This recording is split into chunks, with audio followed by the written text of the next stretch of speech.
So I guess the last thing about the trade deadline, just as a Leafs fan, what would you grade the trade deadline for the Leafs based on all the moves they made and kind of the checklist they had going in? Man, I mean, they checked all the boxes, but that's never been the issue with this Leafs team. They often make moves that seem like they make sense in the present and they don't work out. So I don't like I guess you give them a B plus because they did everything they were supposed to within expectations and it seems solid, but you can't say how it worked out until it works out. I, the Riddick move is the one that I would give the most props to, just in terms of that really makes sense. I addressed my questions about the Foligno trade, like with the fact that a deep first round pick is probably worth more this year than it's going to be with any other year, knowing that the scouting is going to be off and it's going to be a bit more of a crapshoot for prospects. So we'll see what Foligno brings to the team. We'll see how this team performs come playoff time. Yeah. I don't know. How about you? I think I would just bump it up to an A minus based on the cap shenaniganery that had to be done, a bit of the cap gymnastics done by Kyle Dubas and his advisor Brendan Pridham, who's gotten a lot of name recently because of he is kind of the ideas guy behind how they're managed to squeak people on LTIR, move things around, call random guys up throughout the year. Yeah, just some guys who have been called up this season to meet certain cap requirements that never sniff the ice. Just really interesting to see how they move them up and down. So managing to hit that checklist, like get a leadership guy who can jump up and down the lineup, get a depth defenseman, get a depth goalie, get another forward, right? All of those moves without giving up anyone from your actual roster, I guess, besides Barabanov, but he is very expendable. To do all of that and fit it under this cap, which they are so tight up against, like just really, really impressive to me that they were able to do a lot of that and figure how to get things done without really giving up anything, in my opinion. Like all these draft picks mean nothing. If this team even gets to like the third round, draft picks mean nothing. Like throw them out the door. I don't care. Yeah. So yeah, I was impressed, and it's got to be up in the A range for me just because of how they exceeded the expectations and stayed under the cap. So probably around an A minus. All right, a couple more Leafs news before we wrap this section. They officially signed their first round pick from 2020, Rodion Amirov, to an entry level deal. The KHL season just ended, so he is eligible to play in the NHL. He won't be eligible to play in the playoffs now because he has been signed after the trade deadline.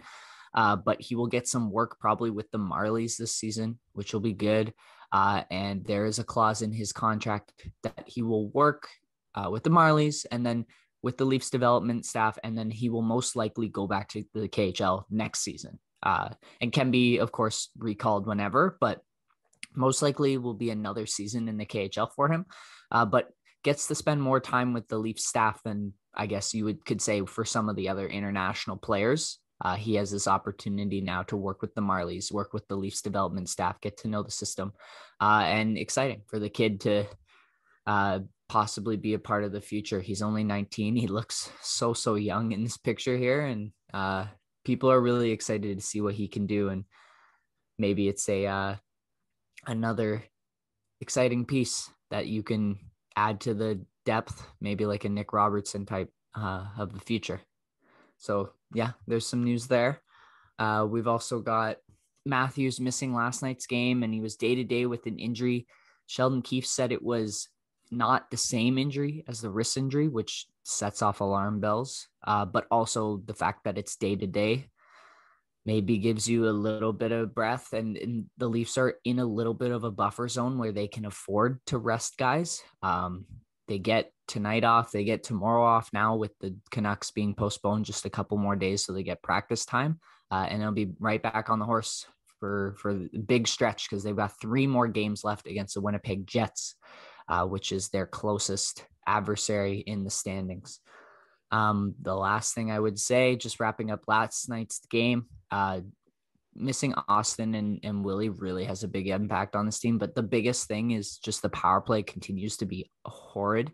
I think they're 1 for 40, their last 42 now. Just like terrifyingly bad and really inexplicably bad.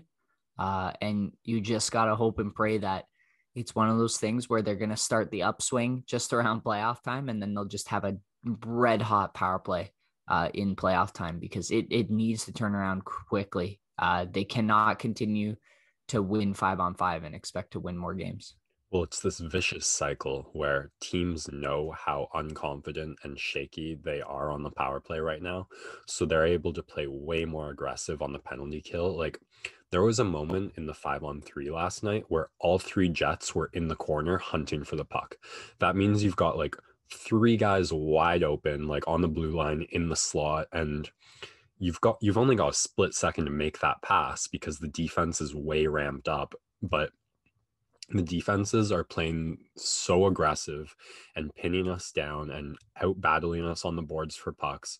And they're giving up opportunities when they do that. Like, most penalty kills are not going to play that aggressive, especially not against a team like the Leafs that have so many great goal scorers. But when you have that puck and you've got two guys coming for you and you don't have that confidence to make that perfect pass in half a second and set up the guy they're leaving wide open in the slot, or like get it to the blue line where they're making space to start attacking the holes that the aggressiveness is presenting, you just get stuck in the corner and have to reset again and again. And it's a vicious cycle, because in order to make that pass, you need the confidence that comes from a successful power play.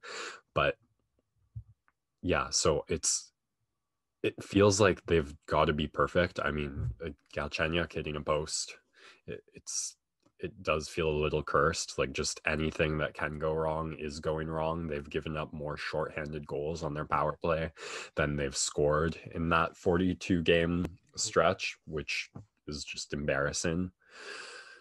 But man, the thing bugging me, or like noodling my mind the most, is where is William Nylander? Like, have you heard that he has COVID? No, so what I just learned now, or what I've figured out, it seems like, is uh his close contact protocols say he has to take 7 days. So he's coming back today. Today is the day that he's Okay. back. It's been 9 Even though, days. but he has come back negative every single day. It's just that protocol dictates that he had to take the week. And so it sucks that he's missed that time.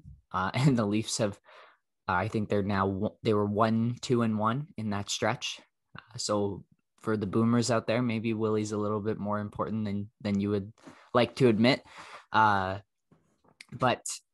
he should be back for the next games. I believe today's the day that he can join the team and begin practicing. So I guess what you can take away from it is he got a week of rest, which is probably good this time of year. And hopefully he'll come back super fresh and wheeling and dealing, and might be a big add to the power play that's been struggling. Yeah, I mean, more goal scorer, you hope. Taveres has been red hot this week, so it'll be really interesting to see, Yeah. I guess, what Keefe does, because he looked great playing. That top line looked great. But, Marner, Galchenyuk. You can't break up Matthews Marner. yeah. But And what I would say is it feels like Marner is the driving force for these guys. Like, you just seem to put either of them with him and they are just instantly elevated. It just shows how incredible this kid is. And like last night they showed the stat. He has the most points through the first 5 seasons of any Leaf ever, which is just ridiculous. I mean, there's not like a ton of all-time scorer names on the Leafs list, but definitely like really, really cool. And he's still got quite a bit of season left to maybe extend that lead on the record. So yeah, Mitch Marner seems to be driving that line quite a bit, and just happy that Taveres is getting the production, because he's been pretty solid all year. Obviously, he can look a little bit quiet when you've got the other guys buzzing around him, because he's just not as quick as some of these other kids. but he's been really solid all year, and it's nice that he's getting some of the production now. And Galchenyuk getting a goal last night was really big too for him. Yeah, and that's a huge part of the Foligno trade, right? The confidence that Galchenyuk is going to be able to be a consistent top six scoring forward for us. So that's huge to see that gamble not pay off, but some signs of promise in life. Absolutely.